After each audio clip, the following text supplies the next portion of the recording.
No, get away from me! What? He was smiling at me. This is one of those rare occasions where the sequel I found was better than the prequel. I didn't know this Smile franchise needed a second movie. It doesn't need a second movie. This second movie could have just been the first movie because we get everything explained. When I was watching the second movie, it had been a long time since I'd seen the first one. And I was like, I don't remember what this entity does or how it transfers from person to person. But literally in this movie, it is explained. Our main character, she's a pop star, Lady Raven. Okay, not Lady Raven. Sky Riley.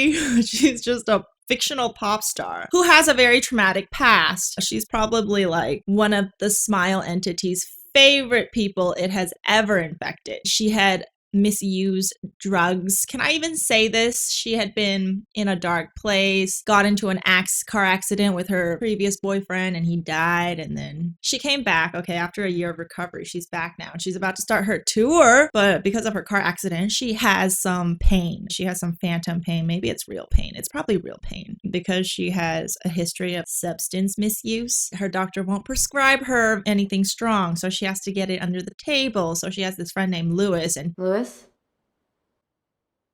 is infected by the Smile entity. And see, the Smile entity is like a parasite. It infects human hosts by feeding on people's traumas. The way it passes from one person to another person is they terminate themselves in front of another person while smiling. Like, I think if I see someone smile like that, I would literally just run, or I would punch them in the face. I don't know why people in this movie, they're like this close to someone smiling like that. And I'm just like, why don't you just punch them in the face? They're not even moving. They're just smiling. The thing about this Smile entity, it's like a parasite. And I know in biology, we do learn about parasites that kill their hosts. I forgot how that is evolutionarily advantageous, because if you kill all of your hosts, you kind of die too. I should have looked this up before filming, but I guess it's too late for that. So I'm going to ask the stupid question. If anybody out there knows and can explain to me this Smile entity, if it ends up killing every human host on this planet, how is it gonna survive? Like, how does it continue on? Because by the end of this movie, and in case you don't want spoilers, I'm about to go into spoilers now. The big twist is that after everything that she went through, and she went through a lot of crazy, Sky went through a lot of crazy things in this movie, but after everything she went through at the end when she was about to defeat this entity, we found out that basically 95% of this movie was the entity forcing her to have hallucinations.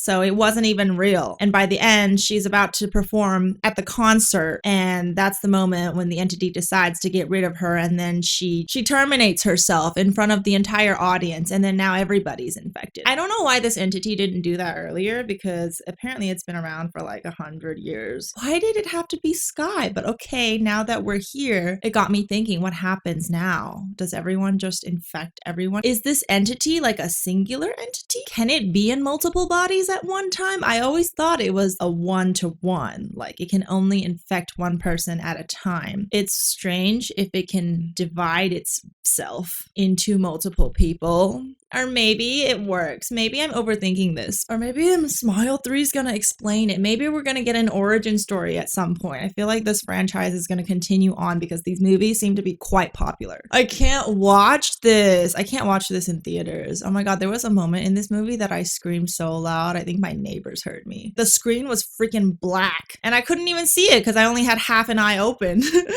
And then I still saw it and I screamed. Okay, something came out, but it wasn't even a real thing. See, the thing is, it's so weird that this monster, this freaking entity is like undefeatable because it can just manipulate your mind. And it also got me thinking, I don't know why this movie is like bringing me back to like college biological sciences. I don't know why it's bringing me back to my neuroscience days. I remember the only reason I was super into neuroscience when I was an undergrad was because father of modern neuroscience, what the hell is his name? God. Okay, he said something along the lines of As long as our brains are a mystery, so will like the universe or something. Or everything we see, everything we perceive is based on our brain. So if we don't understand how we perceive things, it's like, how do we know? How do we understand any of the information that's feeding into our brains if we don't understand how our brains process that information? And this movie got me thinking about that too, because this freaking entity is just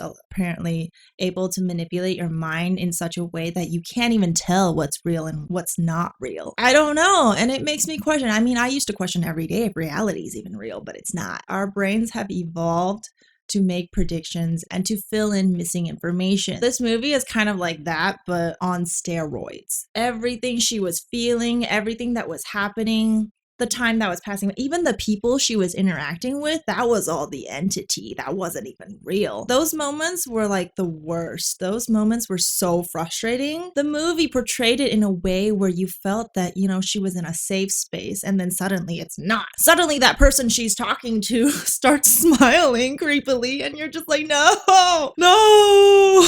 I think Smile 1 also had a similar progression of events where it felt like the main character had a chance to defeat this entity, but then in the end it was all part of the game. I don't know what is the true purpose of this entity, but the fact that it got me thinking about neuroscience. Let's not talk about neuroscience because I don't remember anything.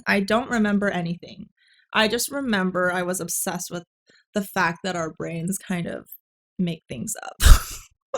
Which again made me question reality. I don't know why I enjoyed questioning whether reality was real. And then finding out that it wasn't was kind of a relief.